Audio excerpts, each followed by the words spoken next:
We are taught the idea that we must give, share, and prioritize generosity over our personal interests.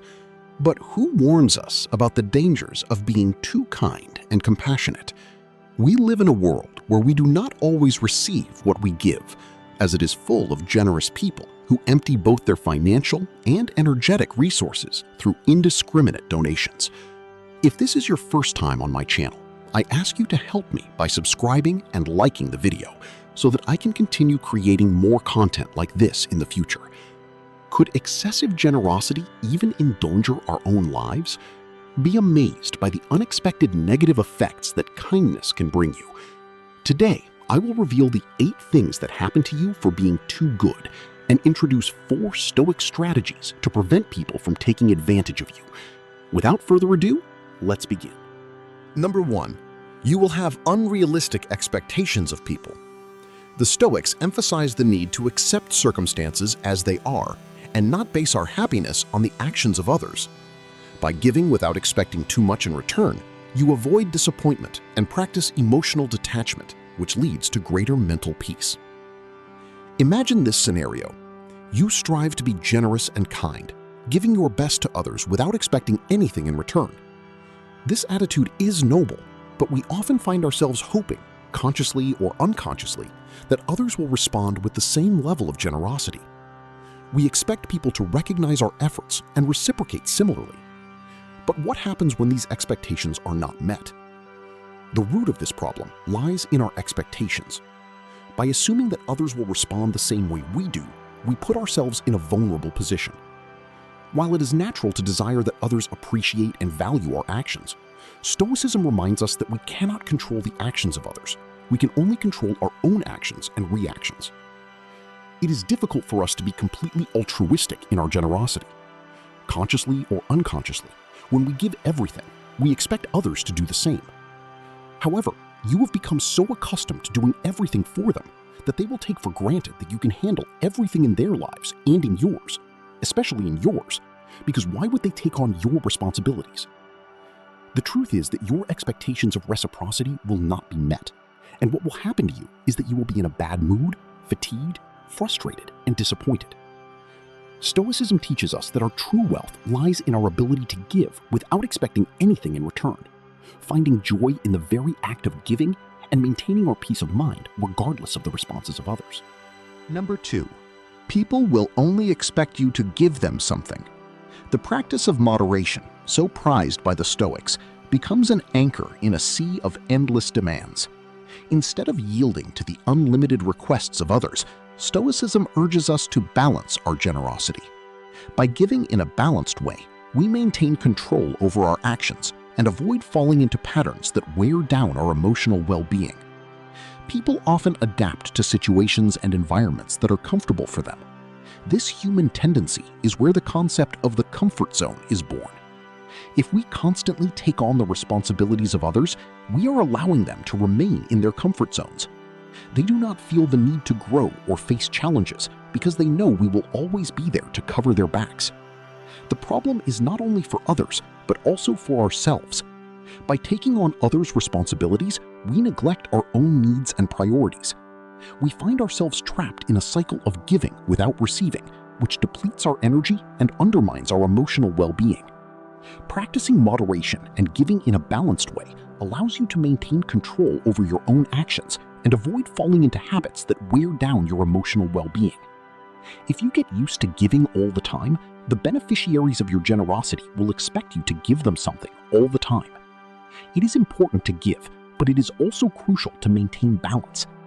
By setting clear boundaries and practicing generosity in a balanced way, we not only preserve our own peace and well-being, but also encourage others to take on their own responsibilities and grow as individuals. In this delicate balance, we find true generosity that nourishes both others and ourselves. Number 3. Your priorities will be trampled on. The Stoics emphasize the importance of living according to reason and virtue. Setting boundaries and prioritizing our own essential responsibilities is crucial for maintaining balance and avoiding sacrificing our authenticity and well-being for others. If you are giving everything to other people's priorities, you may be running away from something within yourself that causes you pain and fear. The emotions that arise in these moments of loneliness can be overwhelming. The feeling of emptiness, the deafening silence, and the longing for connection can generate deep emotional discomfort. It is in these moments when we often seek refuge in the needs of others. We immerse ourselves in serving others as a way to fill the void we feel within ourselves. The cost of this incessant giving is high. You lose yourself in the process. Your inner voice is drowned out by external demands, and sooner or later, when you face the stillness of your own being, the pain and fear you have been trying to avoid emerge with renewed force. It is essential to recognize that attending to our own needs and priorities is not selfishness. It is a form of self-care and preservation of our authenticity. The Stoics teach us that setting boundaries and living according to our own virtues is not only an act of self-love, but also a path to an authentic and meaningful life. The next time you feel tempted to run away from yourself in constant service to others, stop for a moment. Recognize those uncomfortable emotions that arise in solitude and embrace them with compassion. Allow yourself to be authentic in your desires and needs. Set healthy boundaries and learn to say no when necessary. You will find that by honoring your own authenticity, you will not only strengthen yourself internally, but will also be able to offer balanced and genuine generosity to others from a place of fullness and authenticity. Number 4. You will be seen as weak and treated as such. Stoicism encourages us to cultivate inner strength and self-control by setting boundaries and practicing self-discipline. If you help too much, over time you might be seen as an authority figure in the area you collaborate in with others, but you could give exactly the opposite impression. In this context, the lack of boundaries makes you vulnerable. People perceive this weakness, and instead of respecting you, they may begin to take advantage of you. They see you as someone willing to take on others' responsibilities without question, and this can lead you to a situation where you find yourself constantly overloaded, exhausted, and frustrated. When you start saying no, firmly but respectfully, something incredible happens. People begin to perceive you differently. You are no longer the one willing to carry everything without complaint. Now you are someone who values themselves enough to set boundaries, someone who deserves to be treated with dignity and consideration. This change in perception is fundamental. By uttering that small word, you transform the way others see you. You are no longer easy prey for the incessant demands of others. You are a strong individual, capable of defending your limits, and therefore worthy of respect. Ultimately, respect comes not only from what you do for others, but also from how you treat yourself. By setting boundaries and practicing self-discipline, you are sending a clear message to the world. You deserve to be treated with dignity and respect. So the next time you find yourself in a situation where your boundaries are being tested, remember the strength that resides in that small word, no. By saying it, you are defending yourself and affirming your own worth. Number 5. You will have many buts. People will only come to you when they need something. When you become someone who is willing to help unconditionally, it is natural that people around you begin to notice. However, this attention can have a dark side. People who previously considered you a good friend might start excluding you from fun social activities, reserving your presence only for when they need something. This pattern of behavior may seem ruthless, but from a pragmatic perspective, it is not so surprising.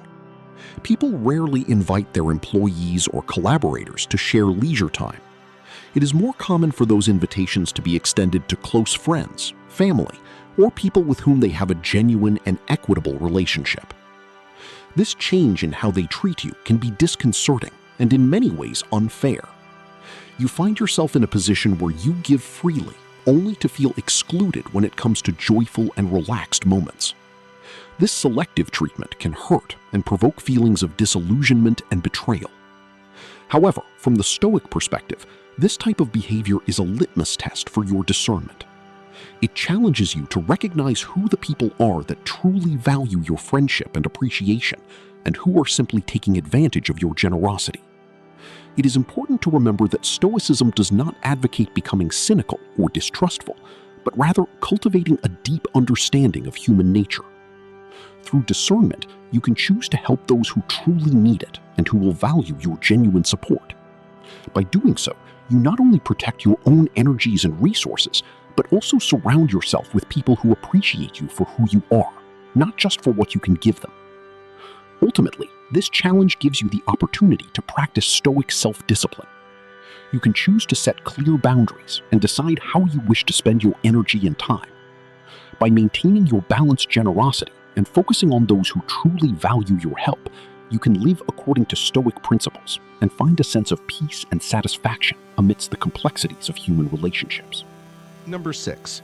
You will attract only needy people and never those willing to give, according to the Stoics. Our actions and thoughts emit an energy that attracts people with similar resonances.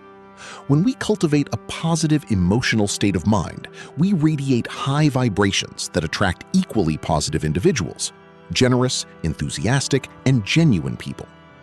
However, when we give indiscriminately and exhaust ourselves emotionally and physically in the process, our energy weakens. We begin to vibrate at a lower frequency, which attracts needy people towards us.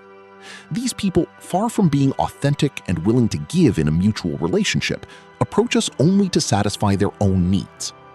Furthermore, this low frequency also attracts opportunists, individuals who have neither the intention nor the resources to help, but see in us an easy source to obtain what they desire. The key, according to Stoic philosophy, lies in discernment and self-discipline. We must learn to recognize when we are giving excessively and depleting our own energies. This involves setting clear boundaries and practicing moderation in our generosity. By doing so, we maintain our vibrations at a high frequency and attract people who value our authenticity and are willing to contribute reciprocally in the relationship. By being aware of our energies and practicing balanced generosity, we can cultivate authentic and mutually beneficial relationships. These relationships are based on reciprocity, respect, and genuine mutual appreciation rather than one-way exploitation. Ultimately, this allows us to live according to Stoic principles and experience true human connection based on honesty and integrity. Number 7. You could fall into addiction. When the Stoics warn us about the possibility of falling into addiction, they are reminding us that moderation and self-control are fundamental to maintaining a balanced and healthy life. In the context of generosity, practicing self-discipline protects us from falling into addictive patterns that can arise when we constantly feel exhausted and needy due to our overextension. When we live according to Stoic principles, we recognize that generosity must be balanced. Giving without measure and without restrictions can deplete our own emotional and physical reserves, leading us to seek relief in addictive forms such as excessive food, drink, or games.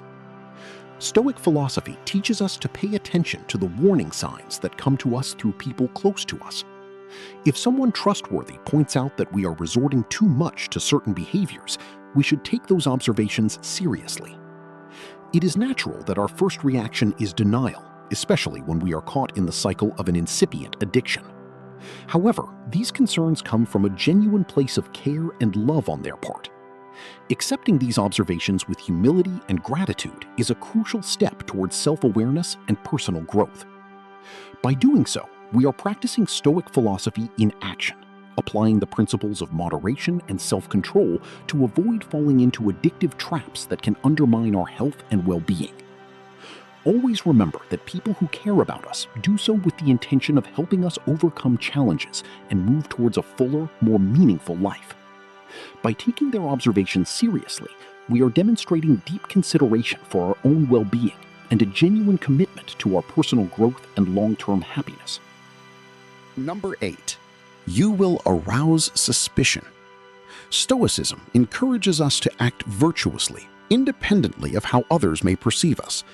By focusing on living in harmony with our principles and values, we build a genuine reputation that is resistant to unfounded suspicions.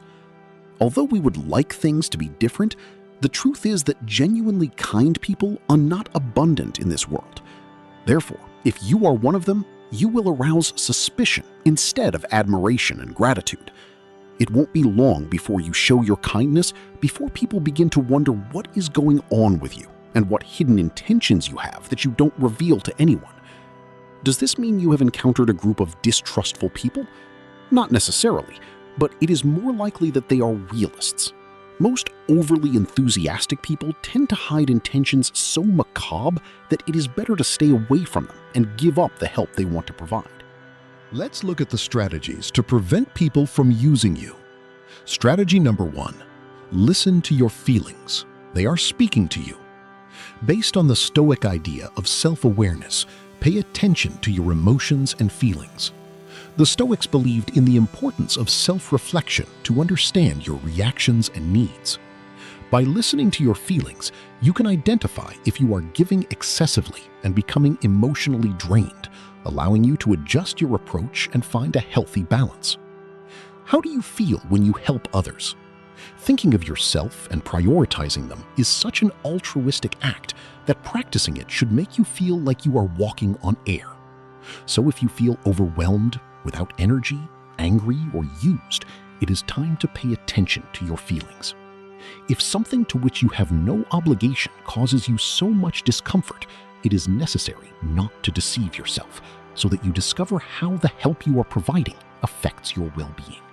Strategy number 2. Lose the fear of the word no.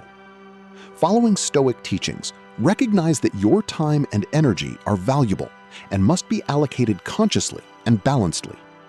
Saying no in situations where you feel overwhelmed or when the request is unfair is a way to exercise self-control. Although the word no is associated with negative behavior and pessimism, it is normal that we find it hard to say no. However, negativity is what will become of our lives if we do not develop the ability to say this word. When someone demands more from us than we can give, practice in front of the mirror and convince yourself that it is the only way to regain your freedom and avoid unnecessary and potential risks. Strategy number 3. There is a time and a space for you. Respect them. Following the Stoic principles of self-discipline and self-respect, it is essential to set aside time and space to take care of yourself. Do what you enjoy. Practice yoga, draw, listen to music while drinking a cup of tea, whatever motivates you. Finish your obligations as soon as possible so you can practice this. This is something you must take very seriously as scheduling this time daily or weekly. Therefore, if someone asks for your help during that time, they must be very respectful and cooperative with you, not with the other person. So without remorse, tell them no and enjoy that time and space just for you. If you don't want to be so blunt, you can offer your help for another time, but always make it clear that your availability will be limited because you have a life to attend to. Strategy number 4. Identify energy vampires and stay away from them. Following the Stoic principles of self-discipline and discernment, it is important to recognize which relationships benefit you and which can drain you emotionally. By distancing yourself from people who constantly drain your energy and do not contribute positively, you are taking care of your own well-being and applying Stoic self-control in your relationships. If you try to help an energy vampire, you should know that it won't work. These people overwhelm you with their complaints, their pains, and their catastrophic view of life. Forget about helping them. They don't want to solve their problems because that would mean stopping complaining. That is something they would not tolerate. In conclusion, according to Stoic wisdom, in life, the best measure for things is always the middle ground, and generosity is no exception. If we give too little, we seem selfish and greedy, while if we give excessively, we end up completely drained of energy, time, and probably money as well. So lean towards the grays, which remain the preferred tones when it comes to finding a balance between prioritizing others and ourselves. And when in doubt, always remember the magic word no, especially if they are offering you a ride home from the car window. If you liked our video, give it a like, subscribe, and comment so that YouTube knows that this type of video helps people like you, and we can continue creating more similar videos in the future.